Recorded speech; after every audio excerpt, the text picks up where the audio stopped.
자, 여러분 반갑습니다. 이제 마지막 우리 세미나 시간입니다. 이제 지금은 독신과 비혼주의, 독신과 비혼주의에 대해서 이제 또 말씀을 한번 나누고자 합니다.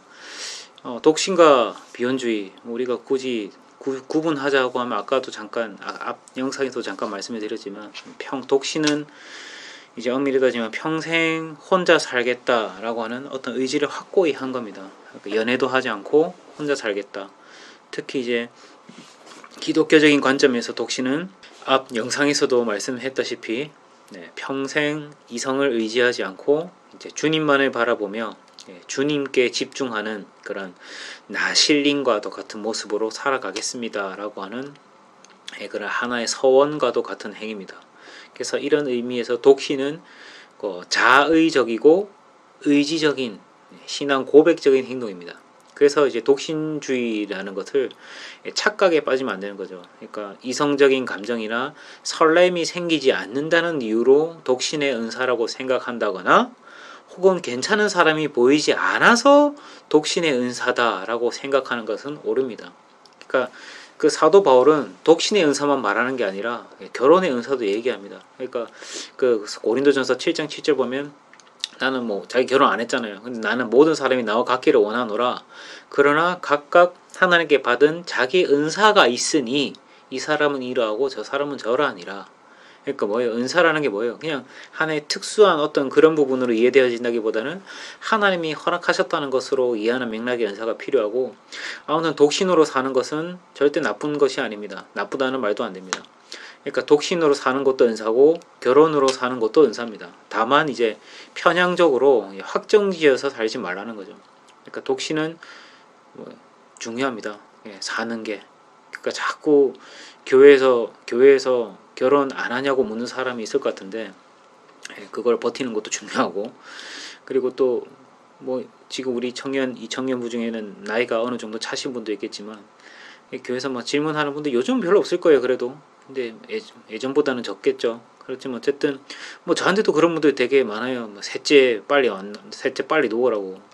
근데 저도 사실 그 독수리 오형제가 꿈이었거든요. 독수리 오형제.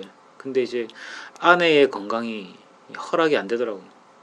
저번에 예전에도 많이 말씀드렸다시피 그 신대원 휴학하고 둘째 이제 제가 키우면서 생각했어요. 아, 여기까지만 해야겠구나. 여기까지만. 그러니까 또 혼자 있다는 것은 절대 죄가 아닙니다. 그러니까 여러분 크리스마스 때 혼자 있으면 왠지 죄인인 것 같고 비참하게 느껴지고 하는 사람들이 있는데, 크리스마스는 예수님의 생일입니다. 당신의 생일과는 거리가 멉니다. 그죠? 어쨌든 미혼이라고 하는 말, 그리고 이제 지금까지 독신에 대해서 말씀을 드렸고, 그렇다면 이제 미혼이라고 하는 말을 좀 하고 싶은데, 이 미혼이라고 하는 건 뭐예요? 이제 하고 있지 못한, 마치 결혼을 해야 되는데 못하고 있는 어떤 미완성의 상태를 말하는 뉘앙스가 있거든요. 그렇기 때문에 요즘 쓰는 말이 비혼이 되는 거죠. 비혼. 그러니까 이게 사회적 현상으로 볼 때는 사실 사람들이 바라보는 눈빛이 아직까지는 그런 부분들에 있어서 관대하지 못하거든요. 그러니까 일종의 반발 현상. 그러니까 나이가 많은 기성세대의 눈으로 볼 때에는 결혼을 지금 하고 있지 않는 것이 무슨 큰 문제라도 있는 것처럼 생각하는 경향성들이 많이 표출되어지고 있고, 더군다나 이제 교회 안에는 그게 조금 보수적이다 보니까 조금 더 심해요. 어떻게 보면. 그러니까 우리를 아들, 딸같이 생각해 주시는 분들이 결혼해야지. 좋은 남자 있잖아. 저기 좋은 자매 있잖아. 다 아들, 딸 같아서 해주는 말이야. 라고 하면서 본인에게만 좋은, 그러니까 본인의 호의만 생각하고 이제 그 생각 없는 호의가 상처가 된다거나 무례함이 된다고는 생각하지 못하는 그런 분들에 의해서 오는 일종의 반발력과도 같은 단어가 저는 비혼주의라고 생각합니다. 그러니까 어떤 사람 보니까 비혼식도 하더라고. 비혼식. 그게 무슨 뜻이냐면 나는 결혼을 못하는 것이 아니다 라고 말하는 일종의 선언과도 같은 행동입니다. 그러니까 결혼을 하고자 하는 마음은 있는데 그렇게 추구하진 않는다. 그 때가 되면 하는 거고 마음에 드는 사람이 있으면 하겠다. 그런 게 이제 비혼이거든요.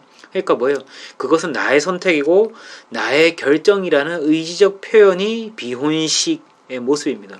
그러니까 어떻게 보면 이 비혼주의라는 것은 결국 뭐냐면 애매한 중간 상태라고 볼 수 있죠. 애매한 중간. 한마디로 말하면 결혼은 선택이다라고 말하는, 옵션이다, 필수가 아니다라고 말하는 게 일종의 비혼주의입니다.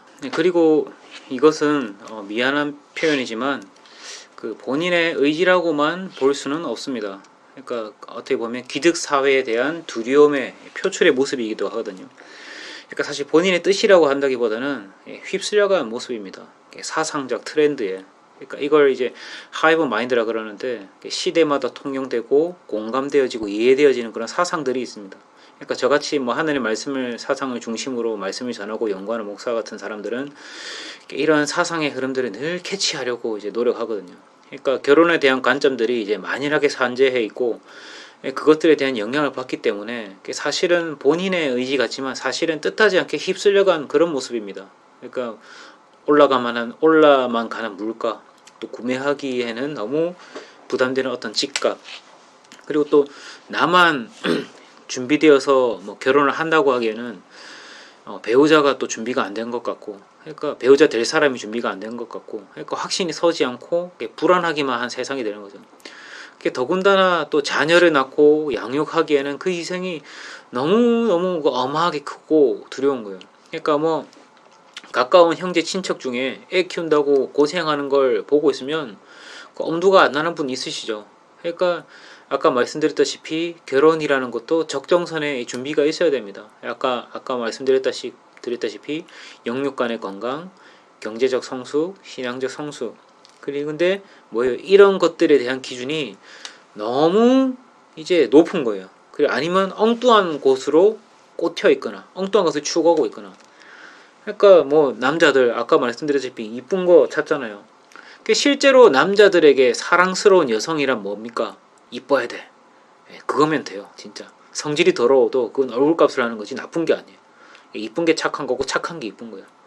웃자고 한 말이고, 남자들은 근데 실제로 그런 경향이 굉장히 강해요. 여자들은 또 지금은 그런지 모르겠는데 굉장히 높은 기준이 뭐냐면 나를 이끌어 줄 수 있는 남자, 영적으로 품어줄 수 있는 남자, 막 그런 거. 뭐 그런 식으로 이제 기준이 굉장히 높죠. 어쨌든 뭐예요? 다들 뭔가 기준이 높아요. 뭐 그런 사람이 되었으면 좋겠다. 또 나 정도면 뭐 그 정도 사람하고 만나야 되는 거 아니야? 하는 마음도 있고. 그러니까 이런저런 이유들로 기준이 높으니까 만족이 안 되는 부분들도 있는 거죠.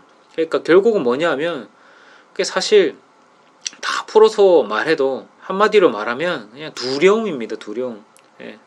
쫄면 안 되는데 바짝 쫄아가지고 이게 안 되니까 안 되고 저게 안 되니까 안 되고, 그러니까 계속 못하고 어렵고, 그러니까 경제적으로 어려운 삶이라고만 생각하고 안 되는 삶이라고만 생각하고, 인격적으로 또는 다른 사람과 인격적으로 화합적으로 사는 것에 대한 두려움, 실패에 대한 두려움, 또 혹시나 이혼이라도 하게 될까봐 그것에 대한 두려움. 그러니까 이런 비혼주의라고 하는 것은 사실 일종의 두려움입니다. 두려움, fear. 제가 아까 말씀드렸다시피 12명의 가장 친한 친구가 있는데 그 중에 3명이 결혼을 안 했거든요. 2명은 확실히 좀 쫄은 게 있고, 1명은 눈이 겁나게 높아요. 매우 높아요. 그러니까 결혼한 9명 중에 또 이제 2 부부 가정이 자녀가 없습니다. 직접적으로 물어본 건 아니지만 아마도 이제 생기지 않는 것으로 그렇게 보입니다. 그러니까 정말 각양각색으로 다양합니다. 그러니까 어떤 친구는 월 2천만 원씩 버는데 어떤 친구는 새벽부터 저녁까지 뼈 빠지게 한 달 동안 일해도 그 친구의 10분의 1 수준으로 벌고, 결혼하니까 또 결혼도 하고 나니까 집에서 뭐 밥 나오지도 못하고, 그러니까 회사에서 살고 집에서 자녀와 자식, 처자식들에게 매여서 살고, 그러니까 이런 막 여러 가지 결혼의 양상들. 그것도 제가 지금 남자가 불쌍하다는 게 아니라 그것도 아내도 마찬가지죠. 이 자녀 키워야 되고 남편 바라봐야 되고, 그러니까 이런 여러 가지 결혼의 양상들, 막 여러 가지가 이제 두려운 거죠. 두려운 거. 그러니까 이런 그 비혼주의라는 이름에 의한 합리적인 이유들이 굉장히 많은 거죠. 뭐예요? 명분이 있어. 명분이. 자유롭게 살고 싶어요. 너무 좋습니다. 지금 나만 바라볼 거예요. 나는 나 혼자로도 완전합니다. 즐길 것이 너무 많은 세상인데 결혼까지 해가지고 어떻게 즐겨요? 하는 이런 모든 양상들이, 이 자본주의적 그리고 막 수많은 마케팅의 산물들이 비혼주의를 촉발시키고 있는 거예요.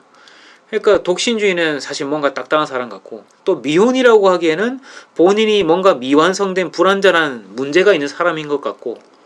그러니까 뭐예요? 결국은 부모 세대의 그 이제 의한 부모 세대의 어떤 반동으로 인한 그런 곳으로 나온 하나의 그 쫄아버린 것에 대한 합리적 반응으로 나온 게 비혼주의입니다.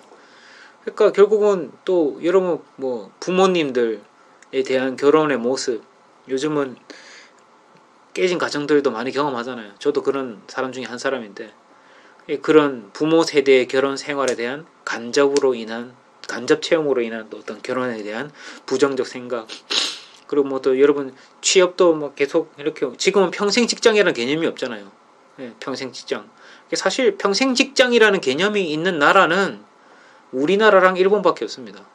그래서 일본이 지금 망하고 있죠. 어쨌든 장기화된 어떤 취업난, 그리고 결혼 정년기에 대한 이제 인식의 변화들. 그러니까 여러분 지금 이제 여러분들 뭐 결혼을 하든지 안 하든지 저는 모르겠어요. 그냥 하기 싫으면 하지 마세요. 그냥 잘 사는 게 중요하지. 근데 이제 비혼주의라고 하지는 마세요.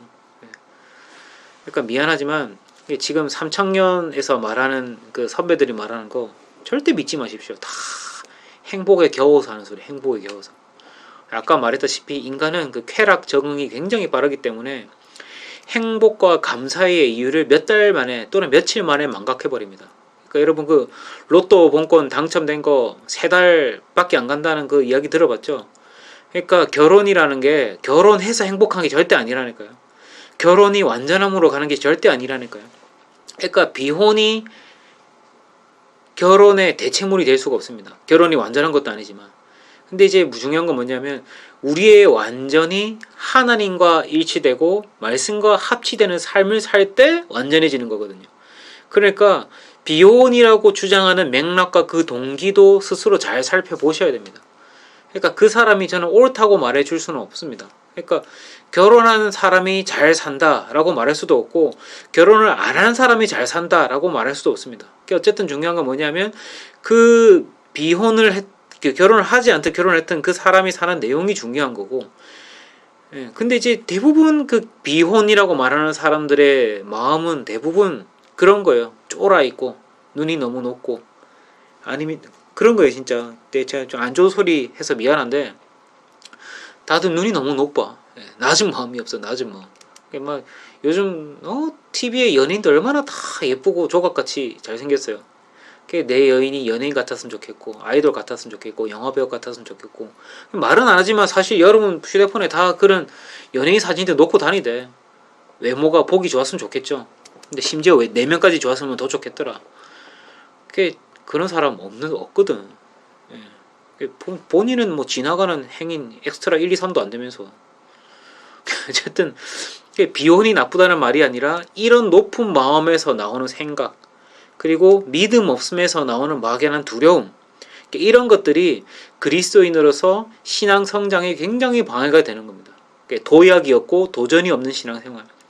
그렇다고 혼자 살면서 하나님 앞에 아둥바둥 살면서 어떻게 하면 지금 비혼의 상태에서 하나님을 기쁘시게 할 수 있을까 하면서 사는 것도 아니라면, 여러분 스스로 그리스도인으로서 스스로 본인이 비혼주의입니다 라고 말하는 것은 굉장히 비겁한 용어입니다. 비겁한 용어. 독신은 분명한 이유라도 있지. 서원을 하고 하나님 앞에 마음껏 집중하면서 하나님을 기쁘시게 하면서 살겠습니다 라고 하는 뜻이 있잖아요. 그래서 내 모든 리소스를 하나님 앞에서 집중하며 갈아 넣겠습니다. 그래서 사역에 집중하겠습니다 라고 하는 그런 마인드라도 있죠. 근데 결혼은 그래도 단점이 하나는 있거든요. 하나님을 향한 마음과 배우자를 향한 마음이 갈라지는 단점은 있지만, 그래도 또 배우자와 자녀를 통해서 하나님의 나라를 확정해 나가고 하나님께서 만드신 자연적이고 생리적인 그 인류의 번성을 영위해 나감으로 인해서 성화되어 간다는, 그러니까 집단 성화죠. 그런 장점이 있습니다. 근데 이제 이것도 아니고 저것도 아닌 비혼주의는 미안한 말인데 진짜 비굴한 신앙생활인 거예요. 비굴한. 그러니까 비혼주의란 말은 함부로 쓰는 게 아닙니다. 우리 그리스도인들은 어떻게 보면. 그러니까 독신의 은사를 받는 것은 왠지 아닌 것 같고, 그죠? 근데 결혼하려니까 두렵고, 근데 왠지 또 하기 싫고, 눈은 높고 쫄아 있고. 여러분 이게 아니라면 분명한 동기와 이유를 점검하십시오. 저는 기독교 비혼주의입니다 라고 할 때 뭐 어떤 내용으로 그렇게 말하시는지, 뭐 이런 내용이란 몰라. 저는 지금 적당한 배우자를 찾고 있지만, 찾고 있는 중이며 미혼의 상태지만 혼자 사는 삶으로 하나님의 기쁘시게 하고 하나님의 영광을 위해 살아가고자 하는 분명한 비전이 있습니다. 예. 그런 거. 근데 이제 그냥 마냥 물결에 휩쓸려서 세상에서 즐기는 방식대로, 세상에서 말하는 방식대로의 비혼주의는 뭐죠? 비혼주의가 아니라 비겁주의입니다. 비겁주의. 여러분 왜 사십니까?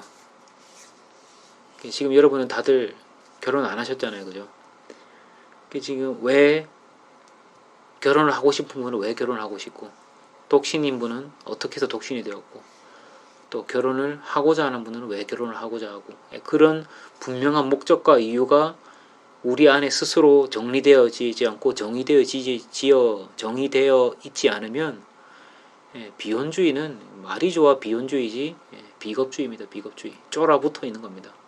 그래서 여러분, 이런 세상의 흐름에, 사상의 흐름에 휩쓸려가는 사람이 아니라 분명한 그 하나님의 구원받은 자녀로서 참된 목적과 비전과 성실함을 가지고 나아갈 수 있는 우리 약인이 되기를 주님 이름으로 축원합니다. 그래서 저와 함께 주님의 은혜의 동산으로 끊임없이 함께 나아가시고, 저도 여러분들을 위해서 많이 기도하겠습니다. 배우자를 위해서든 또 앞으로 모든 그 장래를 위해서든, 뭐 저도 앞으로 일이 어떻게 될지 모르는 건 매 한 가지거든요. 앞으로 뭐 담임 목사 어떻게 될지 모릅니다. 담임 목사가 없어질 수도 있고, 교회가 어떻게 될지도 모르고. 그러니까 우리 모두 확실치 않은 세상에서 믿음으로 담대하게 나아가고 있는 자녀들입니다. 이 상황 가운데서 우리 함께 승리합시다. 우리 함께 도전하며 나아갑시다. 그래서 하나님께 영광을 올려드리고, 또 우리의 삶으로서 세상에 많은 메시지를 던져줄 수 있는 그런 능력의 그리스도인, 비겁주의가 아니라 비장함으로 나아가는 우리가 되기를 주님 이름으로 축원합니다.